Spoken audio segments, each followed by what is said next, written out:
Je vais te présenter un petit tour de mentalisme, donc avec un jeu de cartes. Juste une chose, je ne t'apprends pas à toi que le mentalisme c'est un art où on joue avec le mental, où il y a très peu de manipulation, très peu d'action.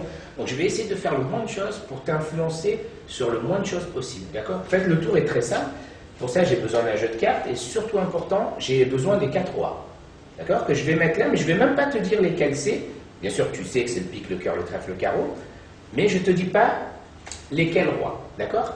Je ne te dis pas dans quel ordre sont ces rois-là. L'effet est très simple. Est-ce que, s'il te plaît, tu peux prendre le jeu et tu mets tout le jeu derrière le dos, d'accord?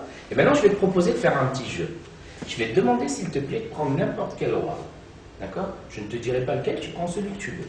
Et je vais te demander de prendre ce roi, de le mettre derrière le dos et de le mettre dans le jeu n'importe où. Et parmi ces 4 rois, tu devras en mettre seulement un face en l'air, d'accord?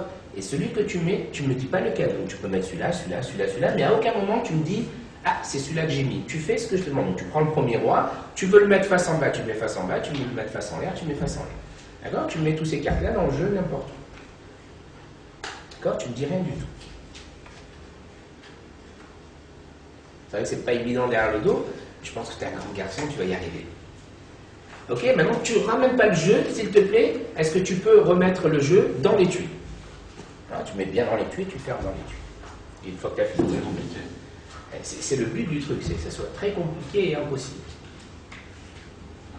C'est bon, tu poses le jeu ici. Et maintenant, tiens, tu te souviens de ce qui s'est passé? J'ai sorti 4 rois que j'ai mis sur la table. Je t'ai à aucun moment dit où était le roi de pique, le cœur, le trèfle, le carreau. Et je t'ai proposé un jeu, c'est de mettre 3 rois face en bas dans le jeu et un, ton choix, celui face en l'air. À ton avis, quel roi tu as mis face en l'air? Parce que je ne t'ai pas demandé de choisir un roi, mais maintenant tu vas me dire le roi que tu veux. Le roi de pique. Tu ne veux pas changer. D'accord? J'ai rien dans les mains. D'accord? Je vais essayer d'y aller le plus lentement possible. Je te montre ce qui s'est passé. Vraiment, on y va. Rien dans le jeu. Une seule carte dans le jeu face en l'air et c'est bien le roi de pique. La carte que tu as choisie. Bien sûr, pas de carte collée, pas de rolling fluide, rien de spécial. C'est fou, non? En fait, il faut que je t'avoue quelque chose. Je savais que tu allais choisir le roi de pique. Tu sais pourquoi? Parce qu'en fait, dans le jeu, il n'y a pas les autres rois. Parce que depuis le début, j'ai mis les rois rouges ici et les rois noirs, du moins l'autre roi noir, ici. C'est fou, hein?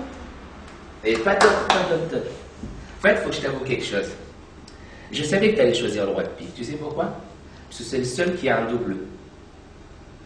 Alors que les autres aussi. Parce qu'en fait, les autres viennent du même jeu. Mais où c'est plus fou, c'est que tu as fait tout ça derrière le dos et en fait, il n'y a jamais eu d'autres cartes à part des doubles dos. Et tu peux tout examiner, les tuiles, le jeu, les cartes, pas de rolling fluide, pas de colle, facile à faire. Merci beaucoup.